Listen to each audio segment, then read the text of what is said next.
Good afternoon. Welcome to St. Mary's Cathedral in San Francisco. Very kind of you to come to this organ recital and to be here today. We also have a number of people online as it's being streamed live as well on the internet. So thank you very much. Nice to see friendly faces here who have come from some distance as well. Thank you so much for being here. I just thought I'd say a few words. I'm very grateful also to the cathedral for inviting me, particularly to the director of music, Christoph Tietze, if I can get the pronunciation right, Mr. Christoph Tietze, who's at the back now. Many thanks to him for inviting me and welcoming me here for rehearsals and today for the concert. It's a great pleasure to be here. I'm here with my wife, Naomi.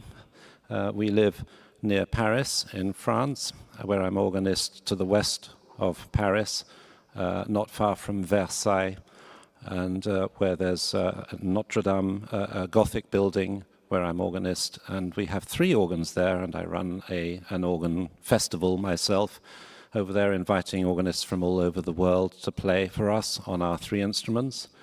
And in a way, this church is actually the sister church of Notre Dame Cathedral in Paris. It was, what they think, built by the same architect in the medieval time, around starting 1160. So it's a very old building and very beautiful. Do come and visit us there and listen to lovely organ music with us too.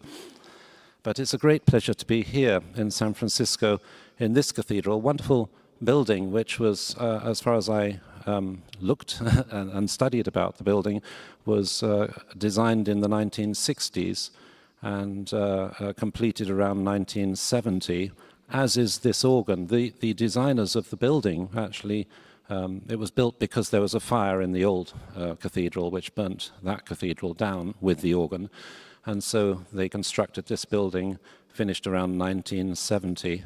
And it was designed by Italian architects and an Italian designer. And this organ is also Italian. It comes from a company called Ruffati, which is based in Padua in Italy. And they constructed this organ again in 1971, I think it was completed. Correct me if I'm wrong. And it's a very fine instrument by Ruffati, quite developed, with 64 stops. You have 4 keyboards and a pedal board for the feet to play. And you have the pipe work here. We're connected by electric wires, probably under the floor somewhere, which arrive up in the instrument to control the access, the wind, which will go into each of the pipes. And one of the unusual features, I should say, of the instrument, it's a little bit typical of the period, 1970s, for example, is that you can see a lot more of the inside of the instrument here than you would normally in an organ. Often when you go to a cathedral, you'll see an organ case with woodwork around it and a facade of pipes, perhaps, for example, 30 pipes on the front that are decorative. They may speak as well. And the organ, all the components of the instrument and all the other pipes are within the case that you don't see. So a lot of people are left with the impression when they visit another cathedral that the organ only has about 30 pipes in it, which is not the case. Here you see a lot more of the pipe work because you're seeing the interior of the organ a bit. And in fact, I don't know the number of pipes precisely here, but a rough estimate, I would imagine 4,000 pipes or so. 5? I think I've got 5 from the back. Anyone advancing on 5? 6? 7? No, 5. We're sticking at 5. So about 5,000 pipes inside there. You see quite a few of them in the front part, and there are more actually in the brown box that you see, kind of brown box-like structure. There are pipes inside there which are under expression. That means that if I wiggle a pedal here, you can see the shutters moving. On the left-hand side, for example, it's opening and closing now because I'm wiggling that pedal. Okay, and there's another one on the other side, I think. I can't see it from here, but that should control the shutters. Inside that box are a lot more pipes associated with the third manual here and the first manual.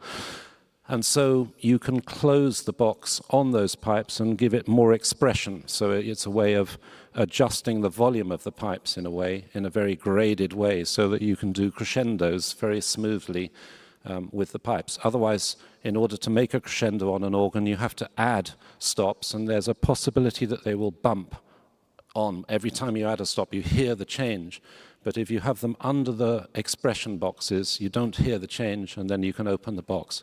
So it's a way of smoothing out the operation of the instrument and making small adjustments to the volume.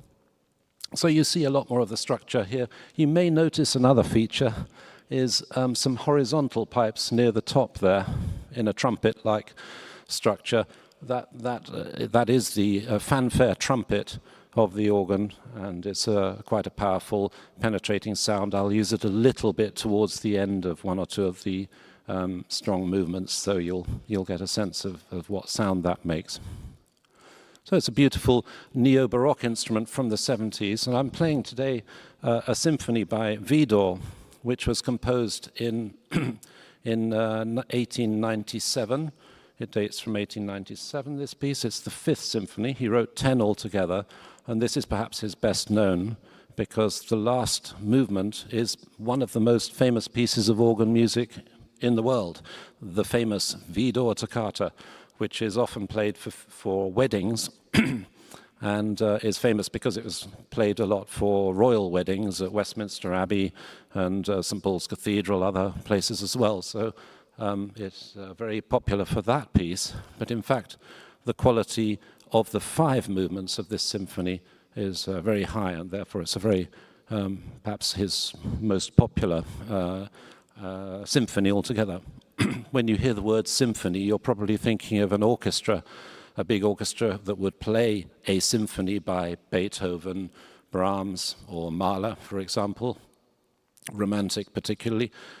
So why symphony here? It's a symphony for organ, and it's coming from the 19th century. Well, in the 19th century, there were advances in the techniques of organ building that enabled the organs to be built bigger, and the control between the keys and the pipes was such that you could enlarge the instrument and then make it sound like an orchestra.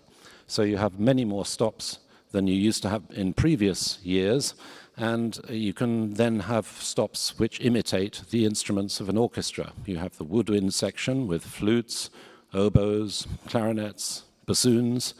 You have a string section with violins, the equivalent of a violin type of sound, and a cello sound, a viola sound. And you have a kind of brass section, which is with the trumpets and the trombones, the equivalent of that is made by these pipes. The different shapes of the pipe determine the sound that will come out. So I have all the stops here, either side, and the keyboards to control this orchestra. And so the music developed in the 19th century in harmony with the instruments to provide this large-scale symphonic music.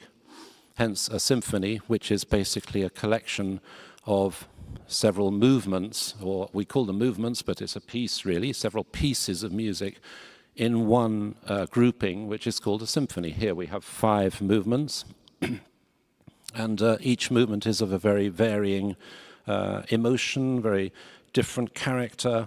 They could be happy, sad, meditative, quiet, powerful, marching, everything. You've got all the character of music within each of these movements, and each movement has a different character, but they're all unified with a unifying theme. So each movement is linked together with the same ideas. In this symphony, it's the main thing that you can hear are 3 notes that rise, followed by 3 notes that fall. So you'll hear right at the beginning, for example, the very first tune, da da da da da da da da. So you have 3 notes going up, 3 notes going down, da da da da da da da da. And you'll hear those 3 notes throughout the whole symphony, right to the end. In fact, in the famous Toccata at the end, those 3 notes are reversed the other way around, so you'll hear the tune going down first, Da, da, da, da, da. So 3 notes down, 3 notes up. And that's the unifying element of all of these movements here that make the Fifth Symphony for Widor. So I'll play the symphony for you now. It lasts about 35 minutes with each movement there, 5 to 10 minutes. And see you at the end.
Thank you very much. So, Widor's Fifth Symphony. If you have 5 minutes more, I would like to just play another little ditty for you that shows this organ really some of the other colors that we didn't explore in the symphony just now. Just some delicate colors and a little lighter music. Being an Italian instrument, of course, it's based on a theme by Paganini, the greatest violinist ever, from Genoa in Italy. Late 1700s, about 1780, born and died around 1840, I think. And his most famous theme that he composed for himself to play, fiendish piece of music, as all of his pieces were for the violin, the 24th Caprice for solo violin, which became very attractive melody, which has been used by other composers to produce variations on this melody, lovely melody. Brahms, for example, a big piano piece, Rachmaninoff also, orchestra and piano. And here, an organ piece based on the same theme by an Englishman called Brian Hesford. And actually, the piece must date from around the same period as this instrument, 1970s, I would say. So it seems appropriate, just a little ditty with some variations on a theme by Paganini. And if you're interested, I brought some CDs with me from France, which I recorded in my home church on the historic organ there, the 1897 Märklin organ, which is very well suited to this kind of Widor music. In fact, I'm playing the Toccata, that I just finished with, on the beginning of one of the CDs there, and another instrument, a modern instrument that is also in the same church, and combining the two organs together on some. So if you're interested afterwards, I think Christoph has them at the table at the back, and I'll come and we can speak as well if you have a minute. But here is, anyway, Brian Hesford's theme, variations on a theme of Paganini.